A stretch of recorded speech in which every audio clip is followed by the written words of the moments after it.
امی جان کو حضرت بابا فرید شنکرگنج سے بہت عقیدت تھی۔ وہ ہر سال پاک پتن ان کے عرس اور میلے میں شرکت کرتے اور ہم بھی ساتھ جاتے۔ زائرین میں ہر بار چند نئے لوگوں سے ملاقات ہوتی۔ وہیں میری 2-4 سہیلیاں بنیں۔ وہ قریبی شہروں سے تھیں۔ بعد میں بھی ان سے رابطہ اور تعلق رہتا تو بہت اچھا لگتا۔ اس بار میلے کے موقع پر ہم نے امی جان کو یاد دلایا کہ پاک پتن چلنا ہے۔ والدہ کی طبیعت کچھ ناساز تھی، سفر کرنے سے گھبرا رہی تھی۔ میں نے ہمت دلائی کہ انشاءاللہ صحت مند ہو جائیں گی۔ بھائی عمران تو پہلے ہی تیار تھے۔ امی کا اشارہ ملتے ہی ہم نے اپنے بیگ سیٹ کر لیے اور مقررہ دن پاک پتن روانہ ہو گئے۔ خانیوال سے پاک پتن پہنچے تب کچھ تھکن محسوس ہوئی، بھوک بھی لگ رہی تھی۔ اڈے پر اترتے ہی میں نے بھائی سے کہا کہ کسی اچھے ہوٹل سے کھانا اور پانی بھی لا دو، بڑی پیاس لگی ہے۔ اس روز گرمی بھی کچھ زیادہ تھی۔ تبھی عمران بھائی ایک ہوٹل کو دیکھ کر ٹھہر گئے اور کھانا لانے والے لڑکے سے پوچھا کہ کیا سالن وغیرہ ہے؟ قیمہ، چنے کی دال ہے، سبزی اور مرغی کا سالن بھی سب کچھ ہے، جو کہیں لا دیتا ہوں۔ آپ سامنے کرسی پر تشریف لے چلیں۔ کرسی میز پر نہیں، کھائیں گے۔ لاری اڈے کے پاس بینچ پر جو سواریاں بیٹھی ہیں ادھر کھانے کی ٹرے پہنچا دو اور ٹھنڈی پانی کا ایک جگ بھی لا دو۔ لڑکے نے پھرتی سے حکم کی۔ تعمیل کی 2 گلاس اور ٹھنڈے پانی سے بھرا ایک جگ عمران کے ہاتھوں میں دے کر وہ کھانے کے آرڈر کی تعمیل کرانے چلا گیا۔ ہم جلدی جلدی گلاسوں میں پانی انڈیل کر پینے لگے تو والدہ نے ٹوکا کہ بچوں، گرمی میں شدید پیاس لگی ہو تو بہت ٹھنڈا پانی گھٹا گھٹ حلق سے نہیں اتارنا چاہیے، انسان بیمار ہو جاتا ہے۔ زندگی کے ہر قدم پر والدہ ایسی ہی چھوٹی چھوٹی باتیں سمجھاتی تھیں، خاص طور پر سفر کے دوران۔ اس وقت ہم ان باتوں کو معمولی سمجھتے تھے، آج پتہ چلتا ہے کہ وہ کتنی اہم باتیں تھیں۔ تھوڑی دیر بعد ہوٹل والا لڑکا کھانے کی ٹرے لے کر آ گیا۔ ٹرے گچی پرانی سی تھی، برتن سستے تھے، لیکن ان میں جو سالن اور رائتہ وغیرہ پروسا گیا تھا وہ بہت لذیذ اور عمدہ تھا۔ بھوک چمک رہی تھی، لہٰذا کھانے کا مزہ ہی آ گیا۔ کھا پی کر ذرا آسودہ حال ہوئے تو ادھر ادھر کا جائزہ لیا۔ عمران بھائی شاید زیادہ کھا گیا تھا، کیونکہ خالص گندم کی گرم تندوری روٹیاں منہ میں ایسا سواد دیتی کہ کھانے والا کھاتا ہی چلا جاتا۔ یہاں کے چھوٹے سے ڈھابے کے کھانے میں جو لذت تھی، بڑے ہوٹلوں کی ٹپ ٹاپ کو اس نے ماند کر ڈالا تھا۔ پاک پتن کا میلہ اب شروع ہو چکا تھا۔ اسی دوران ایک بس آئی اور اس میں سے تمام مسافر اتر گئے۔ ایک خاتون جن کے ساتھ 1-2 شیزاں اور چھوٹا ایک لڑکا بھی تھا، وہ ہمارے قریب آ گئی۔ بزرگ خاتون نے امی جان سے پوچھا، بہن یہاں سے پیر مکی شاہ کا دربار کتنی دور ہے؟ امی نے عمران بھائی کو کہا، بیٹا ان کو پیر مکی شاہ پہنچا دو۔ عمران سے خاتون نے کہا، یکا کر لو۔ پاس ہی یکا موجود تھا کہ میرے بھائی نے اخلاقاً ان سے کھانے کا پوچھا۔ انہوں نے انکار میں جواب دیا اور وضو کر کے نماز ادا کی۔ شاید جہاں پہلی مرتبہ آئے تھے۔ نماز ادا کرنے کے بعد بھائی کے ساتھ ہی یہ واپس آ گئے۔ اب ہماری بوریت ختم ہو گئی تھی، کیونکہ دونوں خواتین ایک 12 سالہ لڑکے کے ہمراہ آئی تھی۔ امی سے خاتون نے استدعا کی کہ ہم لوگ آپ کے ساتھ ساتھ رہیں گے کیونکہ اکیلے ہیں۔ خاتون کی بیٹی کا نام تہمینہ تھا۔ پہلے میرے ساتھ اس کی بات چیت اور پھر دوستی ہو گئی۔ اب دن گزرنے کا پتہ ہی نہ چلتا۔ دربار کے پاس سرائے میں ٹھہرنے کا بندوبست بھی ہو گیا تھا کیونکہ ہم نے یہاں 5 دن رکنا تھا۔ رات کو ہم لوگ بیٹھے قوالی سن رہے تھے کہ تہمینہ کو پیاس لگی۔ اس نے مجھ سے ذکر کیا کہ میں نے بھائی سے کہا کہ اسے پانی پینا ہے۔ تبھی امی بولی یہاں گلاس وغیرہ نہیں ہے، عمران جاؤ ان کو سپیل سے پانی پلواؤ۔ میرے ہمراہ یہ دونوں پانی پینے چلے گئے۔ راستے میں اس نے بھائی سے پوچھا آپ کتنے دن یہاں ٹھہریں گے؟ جب تک آپ ادھر ہیں۔ وہ زیر لب مسکرا دی۔ ہم تینوں نے پانی پیا تو بھائی نے کہا ذرا سا آگے چلو، وہ سامنے سے میٹھے سونف کا پیکٹ لے لوں۔ اسی دن میں نے محسوس کیا کہ عمران بھائی اور تہمینہ ایک دوسرے کی جانب بے حد متوجہ ہیں، مگر خاموشی کے پردے میں شاید یہ ان کی محبت کا پہلا دن تھا اور مجھ سے حجاب تھا۔ دربار پر ہم حاضری دیتے پھر اپنے سرائے والے کمرے میں آ کر آرام کرتے۔ امی والدہ تہمینہ عبادت میں مشغول ہو جاتی، میں تہمینہ کے ساتھ باتیں کرتی، عمران بھائی باہر چلے جاتے، کبھی آ کر لیٹ جاتے، کروٹ ہماری جانب کر لیتے، لیکن ان کو نیند نہ آتی، ہماری باتیں سنتے رہتے۔ اگلے روز دربار پر حاضری ہو گئی تو صلاح و مشورے سے ہم سبھی اکٹھے چند پیر چلے گئے، وہاں چادر چڑھائی اور دوپہر کو لوٹے۔ امی اور خالہ تھک گئی تھی، وہ آرام کرنے لگیں اور ہم دونوں عمران بھائی کے ہمراہ باہر چلے آئے، اسٹال دیکھے، پھر لوگوں کے ہجوم سے دور ایک درخت کے نیچے بیٹھ کر باتیں کرنے لگے، جبکہ عمران بھائی خاموش بیٹھے تھے جیسے خیالوں کی دنیا میں گم ہو۔ تہمینہ کچھ بے چینی محسوس کر رہی تھی۔ آج ہمارا یہاں آخری دن تھا اور کل اپنے اپنے گھر کو روانہ ہو جانا تھا۔ جیسے چاہتی ہو کہ عمران سے اکیلے میں بات کر لے، وہ بے کل سی ہو رہی تھی۔ اتنے میں اس کا چھوٹا بھائی آ گیا۔ باجی آپ کو امی بلا رہی ہیں۔ میں نے عمران سے کہا بھیا تہمینہ کو سرائے تک اس کی والدہ کے پاس چھوڑ آؤ۔ تہمینہ نے اپنے بھائی کو کہا راجہ تم باجی گل کے پاس رہو گے جب تک عمران مجھے چھوڑ کر واپس نہ لوٹ آئے۔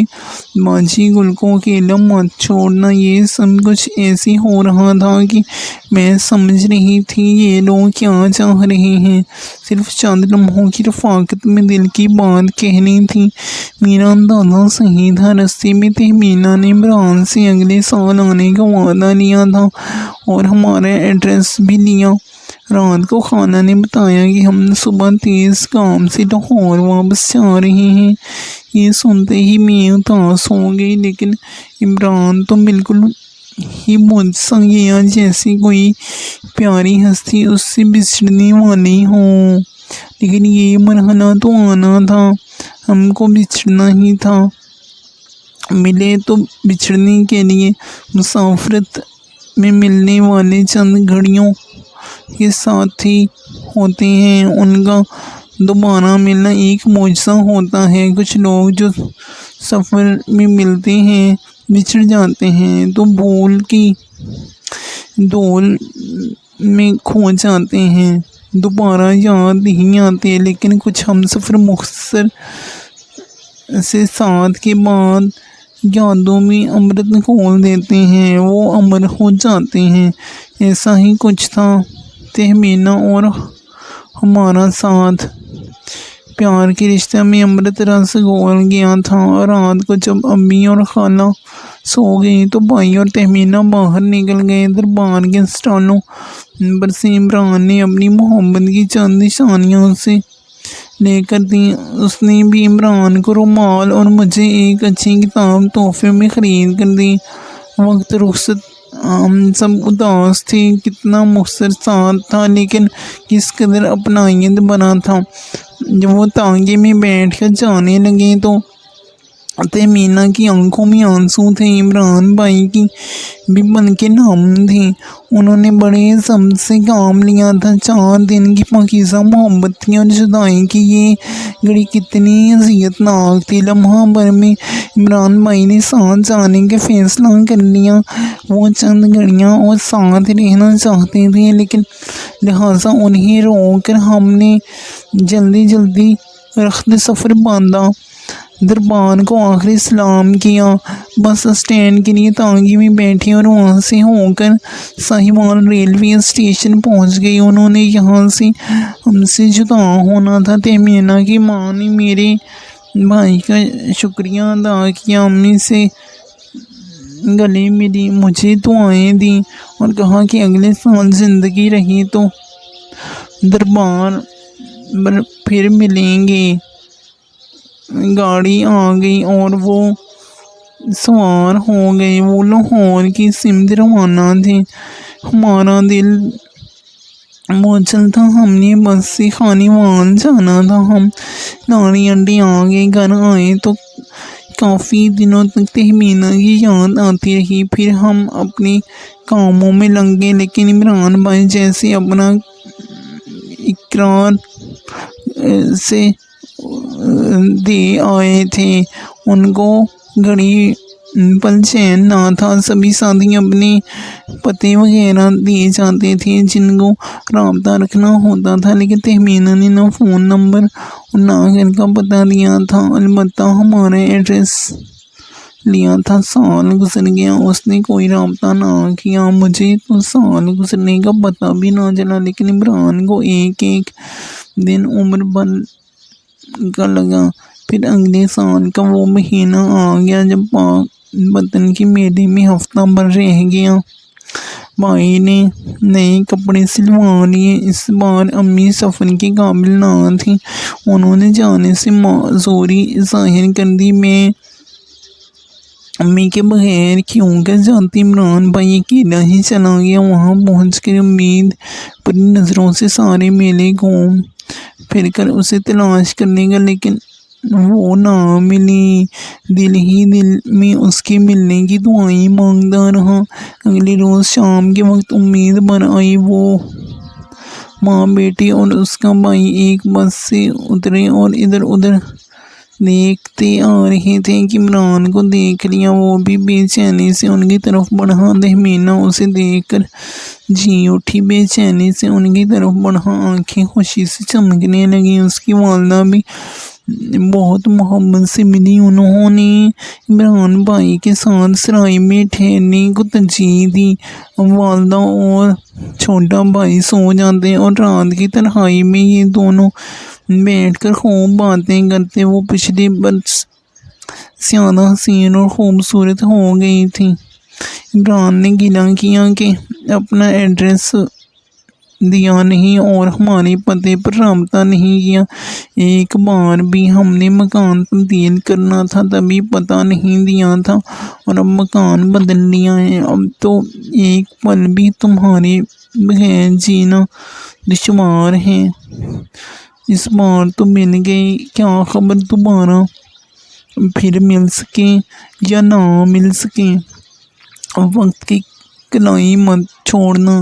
جدا ہونے سے پہلے مجھے بتا دو کہ کب کیسے ہم جلد مل سکتے ہیں۔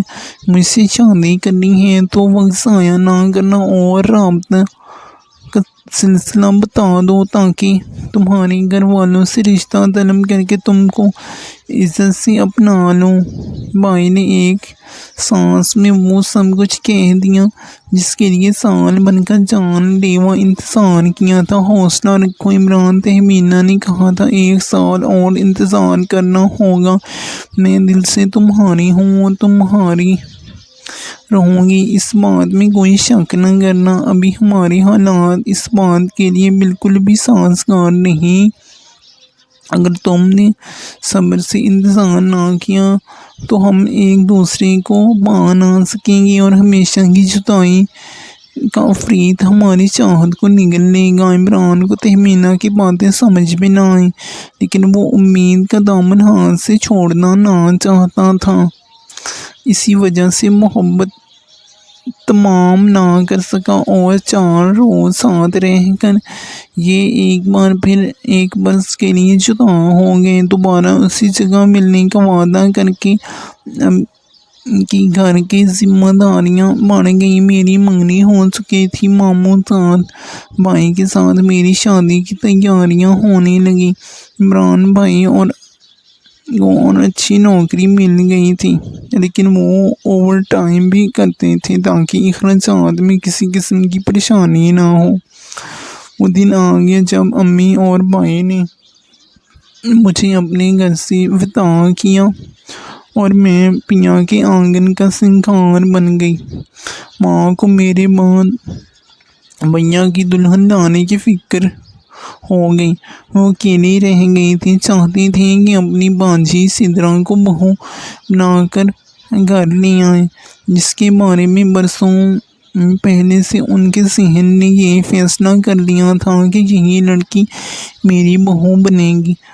جب بھی امی اس بات کا تذکرہ کرتی تھیں، عمران بھائی خاموش رہتے تھے، ہاں نہ میں جواب نہ دیتے اور کبھی کہہ دیتے ماں وقت آنے دو، تبھی بات منہ سے نکالنا۔ تہمینہ میری تو عمران کے ذہن سے سدرا بالکل ہی نکل گئی اور جیون ساتھی کی واضح شبیہ بن گئی۔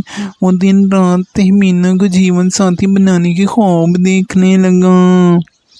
اس کے دل کے راز سے صرف میں ہی واقف تھی اور وہ مجھے اپنا رازداں بنا چکا تھا۔ امی ابھی تک اس کے ارادوں سے واقف نہ تھیں۔ ایک روز ماں نے بیٹے سے کہا، عمران اب میں گھر کی ذمہ داریاں نہیں اٹھا سکتی، بیمار رہتی ہوں، گھر سنبھالنے والے لے آؤ تاکہ سکون سے زندگی کے یہ 2-4 دن جو باقی رہ گئے ہیں بسر کر سکوں۔ ماں میں بھی یہی سوچتا رہتا ہوں، بس تھوڑا سا اور انتظار کر لوں، کچھ رقم اور جوڑ لوں تو تمہاری خواہش جلد پوری ہو جائے گی۔ تو کیا میں تیری خالہ سے سدرا کے لیے بات کر لوں؟ ماں نے خوشی بھرے لہجے سے پوچھا۔ نہیں ماں، ابھی سدرا کے لیے خالہ سے مت کہنا، کیا خبر اس کی بجائے کوئی اور میری نظر میں ہو، کون ہے وہ بتا دے، وہاں جا کر بات کر لیتی ہوں۔ کہا نہ کچھ دن ٹھہرو، بتا دوں گا۔ ماں کو آس اور کے بوریں چھوڑ کر وہ دربار کے میلے پر جانے والے دنوں کا انتظار کرنے لگا۔ دن تھے کہ گزرتے نہ تھے، ایک ایک لمحہ ہر دن کا انگلیوں پر شمار کرتا رہا، یہاں تک کہ وہاں جانے کا دن آ گیا۔ جس روز روانہ ہونا تھا اس روز عمران میرے پاس آیا، کہنے لگا، بہنا چلنا ہے، حضرت ماما فرید صاحب کے دربار پر پاک پتن جا رہا ہوں۔ میں نے کہا، بھائی میں نہیں جا سکتی، تم چلے جاؤ اور میری طرف سے حاضری دے دینا اور دعا کرنا۔ کہنے لگا، اچھا تم بھی دعا کرتی رہنا، خدا کرے کہ اس بار تہمینہ ملے اور پھر ہمیشہ کے لیے ہم مل جائیں۔ وہ یہ کہہ کر چلا گیا۔ شام کو بس میں سوار ہوا اور اسی رات 11 بجے پاک پتن پہنچ گیا۔ وہ بڑی بے چینی سے اسے تلاش کرنے لگا۔ آخری کار اس کی امی نظر آئی مگر وہ ساتھ نہ تھیں۔ تب ہی اس نے تہمینہ کے بارے میں پوچھا۔ وہ ذرا سامنے گئی ہیں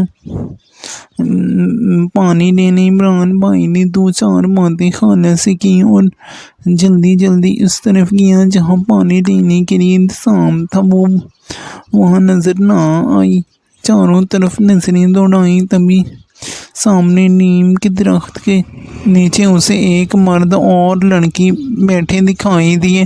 اسے اپنی آنکھوں پر یقین نہ آیا، یہ تہمینہ ہی تھی، لیکن ساتھ کوئی اجنبی نوجوان تھا، شاید کوئی رشتہ دار ہے۔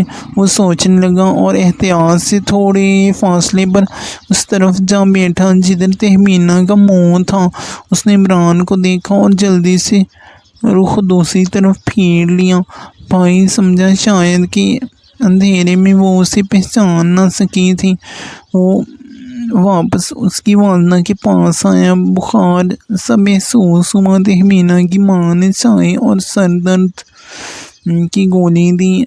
آدھ گھنٹہ گزر گیا لیکن تہمینہ نہ آئی اور میرا بھائی اس کے انتظار میں خالہ کے پاس ہی بیٹھا رہا۔ بالآخر وہ آ گئی لیکن عمران کو نظر انداز کر دیا، اس سے منہ پھیر لیا اور دوسری جانب ہو کر بیٹھ رہی جیسے پہچانتی نہ ہو۔ البتہ اس کا چھوٹا بھائی راجہ جواب 15 سال کا ہو چکا تھا، وہ عمران کے قریب آ کر بیٹھ گیا اور باتیں کرنے لگا۔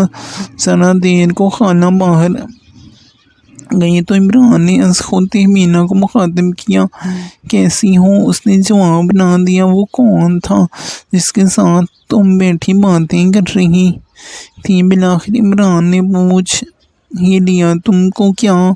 میں جس کے ساتھ مرضی بات کروں، اس نے بھی اعتنائی سے کہا اور اٹھ کر وہ بھی باہر چلی گئی۔ اس کے انداز بیگانگی سے عمران کا دل ٹوٹ گیا، زمین گھومنے لگی اور آسمان ٹوٹتا محسوس ہوا، دماغ کی رگیں جیسے پھٹنے لگی ہوں۔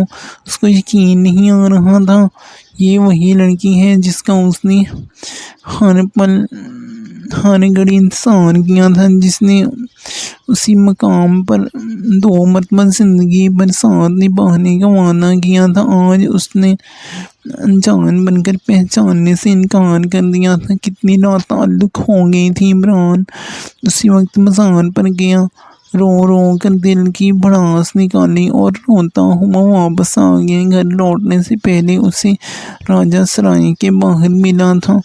اس سے پوچھا کہ کیا تمہاری باجی کی شادی ہو گئی ہے؟ اس نے جواب دیا، نہیں، ابھی منگنی ہوتی ہے، اسی نوجوان کے ساتھ آئے ہیں، وہ بھی یہاں مجھ کو دربار پر ملا تھا پچھلے سال آپ کے جانے کے بعد۔ جب ہم گھر لوٹ رہے تھے وہ اچانک بس اڈے پر ملا تھا، اس نے ہم کو ٹکٹ لے کر دیا اور بس پر روانہ کیا اور اب ہم اس کے ہمراہ آئے ہیں۔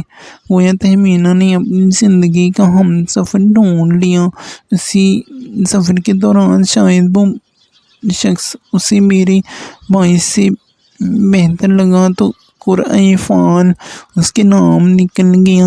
پہلے جو لڑکی میرے بھائی سے وعدہ ایفا کر رہی تھی، بے وفائی کر کے اب نئے ہم سفر کے ساتھ زندگی کا بندھن باندھ رہی تھی، کیونکہ وہ مالی لحاظ سے عمران سے زیادہ مستحکم تھا۔ کتنی سمجھدار نکلی تہمینہ اور اس کی ماں، جو خاموش تماشائی بنی، اس سارے کھیل میں ایسے شامل رہی جیسے اسے کسی بات کی خبر ہی نہ تھی۔ سچ ہے کہ اجنبی لوگوں پر بھروسہ عبث ہے۔ بھائی کی شادی سدرا سے ہو گئی ہے لیکن اب وہ پاک پتن میلے پر نہیں چاہتا۔ اب اسے بازاروں پر جانا کٹھن لگتا ہے، جہاں لوگ مرادیں مانگنے جاتے ہیں وہاں تہمینہ جیسی عورتیں بھی جاتی ہیں جن پر بھروسہ کر کے کسی کا دامن دل تار تار ہو جاتا ہے۔